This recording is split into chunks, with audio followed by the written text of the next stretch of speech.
Short exercise 5-12, we're going to prepare a merchandiser's income statement. So over here on the right hand side, we have an image from the book. It is a multi-step income statement for Smart Touch Learning.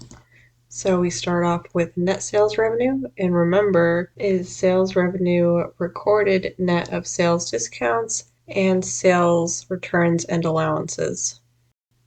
And then we list the biggest expense. Well, cost of goods sold is usually the biggest expense, and that's why it's listed next.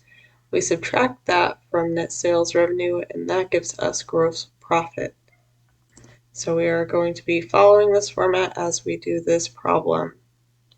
So Clear Communications reported the following figures from its adjusted trial balance for its first year of business, which ended on July 31st, 2025. All accounts have normal balances. So we can view the accounts and balances here, and then it tells us prepare Clear Communications multi-step income statement for the year ended July 31st, 2025. Use a minus sign or parentheses to show other expenses. So these accounts and balances are listed in no particular order, and note some of them will not be included here on this income statement because this is revenues and expenses. And you'll notice we have things like a liability here, accounts payable, that belongs on the balance sheet. So our first order of business is to calculate the net sales revenue. So again, sales revenue has been given to us here for $42,000, but that is not the net sales revenue. That is the total sales revenue. So we need to subtract out what are two contra revenue accounts. The sales returns and allowances for $7,400 and also the sales discounts for $4,300. So let's go ahead and get our calculator open and get that calculator done. So that's 42,000 in sales revenue less the sales returns and allowances of 7,400 and then also less the sales discounts of 4,300. And that is going to give us a net sales revenue of 30,300. So we can go ahead and enter that in. And you'll notice the authors of this problem only gave you the one spot here. Previous versions give us multiple spots, so then that way we can manually subtract out those sales returns and allowances and discounts on separate lines. However, they want you to do it all in one step now. So next we have an easy one, cost of goods sold. That is given to us here for 18,800, and it will allow us to copy and paste it, which is great. So then we are going to go ahead and subtract that cost of goods sold from the net sales revenue, because again, cost of goods sold is an expense. So we want to figure out what our gross profit is. So that is going to be that net sales revenue less cost of goods sold. And that is going to give us a total of 11,500.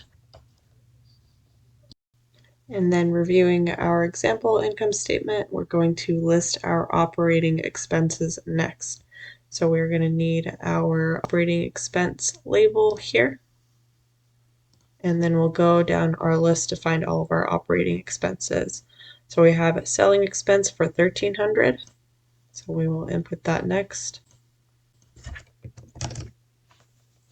So this company has chosen to lump all their selling expenses into one, whereas the company over here broke them down. So then we need to work our way down our list here, and we have administrative expenses here for $3,100. So we'll input that next, $3,100. And then notice we have this underline here, which means they're looking for us to do a total for a mathematical operation here. So that's total operating expense. And then we're going to add these through. So 1,300 plus 3,100 gives us 4,400. And again, this horizontal line or underline is a cue that we have a mathematical operation coming. So you'll notice under the cost of goods sold here, that was the net sales revenue less the cost of goods sold equaled the gross profit. So in the same way we're doing that here, we are adding the selling expense, administrative expense to get total operating expenses. And remember, operating expenses are the main expenses of the business. So we're going to get operating income here down below. And again, we have that horizontal line here, or underline, meaning we have another mathematical operation. So this one here is we take the gross profit and subtract out the total operating expenses in order to get operating income. So that total there is going to be 7,100. And next, going down our example, the next section here is other income and expenses. So we will input that there. And in other words, this other income and expenses means these are not the main income or expenses of the business. So for example, interest expense. Let's see if we have one of those here. And yes, we do for 20. So we can go ahead and input that here. So we have interest expense. And now this 20 I need to list as a negative 20. And why am I listing it as negative? Because remember, this section here could be income or expense. So to tell the reader which it is, we leave it positive if it's an income, in other words, a revenue, or we put a negative if it is an expense. And that does it for our other income and expenses.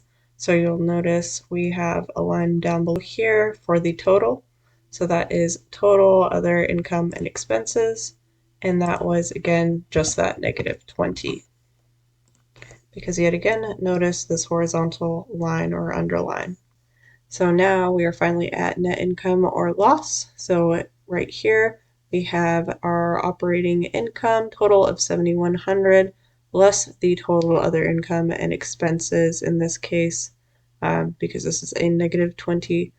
If it was positive, we would add it in. So this is going to be 70,080 for our net income. And if we had left this 20 as positive, the income statement here would think it is income to us. So that's why we have it negative. And then also notice here, it says use a minus sign or parentheses to show other expenses. So that is why there. So let's go ahead and check our answer. Excellent.